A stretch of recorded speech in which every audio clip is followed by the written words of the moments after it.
Joining us now, tonight's Power Panel, Democratic strategist Kevin Chavis, Ricochet.com's editor-in-chief John Gabriel, and Kelsey Bolar from the Heritage Foundation. Welcome to all of you tonight. Good evening. Thank you. Okay, so a little bit more from the spokesperson for Speaker Nancy Pelosi saying this: the improprieties, the lack of transparency around them, they give the House legitimate legislative oversight and legal reasons to review the president's tax returns. We will take all necessary steps, including litigation, if necessary, to obtain them. Kevin, that sounds like they're ready to rumble. They are, and frankly, this is something that should have been done as soon as Trump was sworn in. Honestly, there was reason to begin to question some of his financial dealings, some of his contacts with Russia, and some other improprieties. I think that Nancy Pelosi's spokesperson laid it out perfectly. I think the Democrats are doing what they're supposed to do. I mean, the Congress members took an oath to the American people, not just to the president. And frankly, when the GOP had control of the House, they just didn't look into this stuff. They sat on their hands. And I think that Cohen's testimony, regardless of whether or not he is 100% credible, certainly raises a lot of questions that need to be looked into. And I think all of us should expect for the Congress Oversight Committee and the Judiciary Committee, all of the intelligence committees need to look into this because it's very serious. Okay, so all the committees, apparently, there are several of them that are coordinating this request that will go in for tax returns. Now, under law, the chairman of the House Ways and Means Committee can put in a request to the IRS, but then it looks like Secretary Mnuchin is going to be the one who makes the final determination on these tax returns being released. In the meantime, Charlie Kirk tweeting this: I believe we should have an investigation into every multimillionaire in Congress who has accumulated that wealth on a congressional salary using our tax dollars. John? Yeah, it's really interesting to see. I feel like I'm reading headlines from 2016. I think it would have been great if during the Republican primaries, Donald Trump had released his tax returns, but he didn't. The Republican voters didn't really care. Then the American people elected him president. So I'm not sure what Democrats think they're doing. Maybe they just wanted to go on a fishing expedition and hopefully find something that embarrasses him further.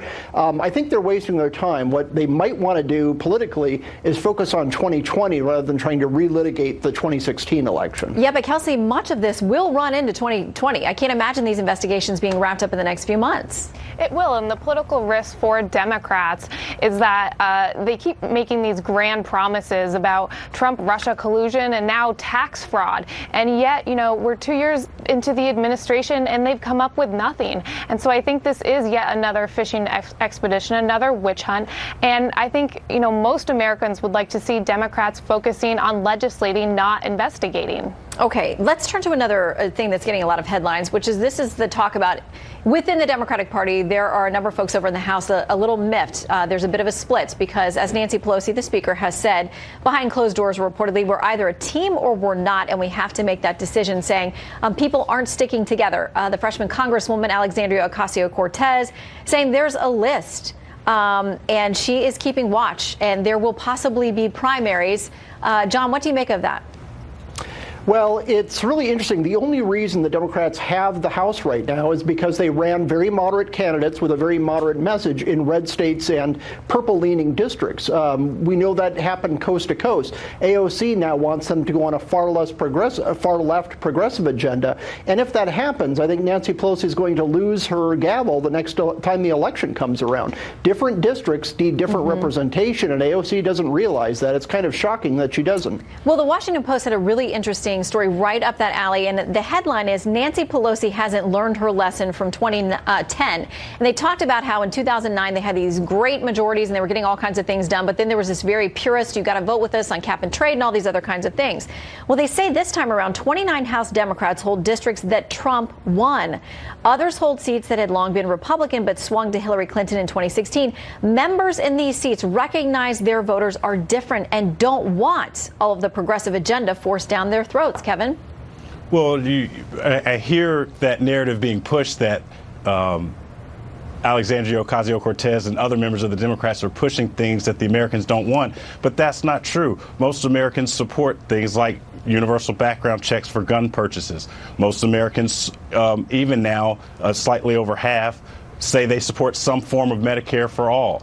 But Most not Americans once they find out. When you look at the polling numbers, when they find out taxes will go up or there will be a delay in getting tests or treatment, those kinds of things, it falls apart. When people are really told about what it would mean in reality, most Americans don't support abolishing ICE and other kinds of things that are on this list. I mean, in these particular districts, there's real worry, these swing districts, that Democrats that are trying to hold on to those seats are going to have a hard time convincing people who could go either way and that really are not far left or far right.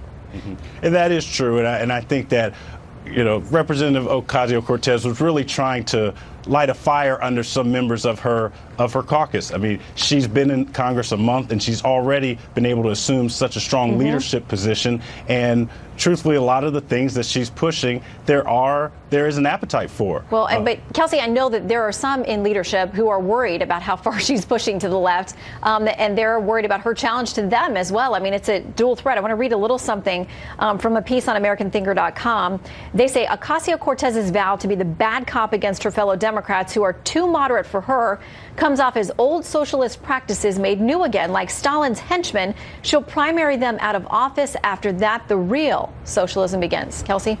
There's so much hypocrisy going on with Alexandria Ocasio-Cortez here, because when she wants to buck party leadership to put forth her Green New Deal, she's allowed to do that. She considers a hero for doing that, and many members of the press also consider her a hero. And yet, when moderate Democrats want to vote for a measure as logical as requiring illegal immigrants who attempt to purchase a firearm to be reported to ICE, she has a problem with the 26 Democrats who voted in favor of that. Yeah. Really, this whole situation just shows how far left the Democrat Party has turned really on her behalf. Well, and they want to keep everybody on the same message within the party, as both sides often try to do. All right, Power Panel, thank you very much. Have a great weekend. Thank you. You too. Thanks.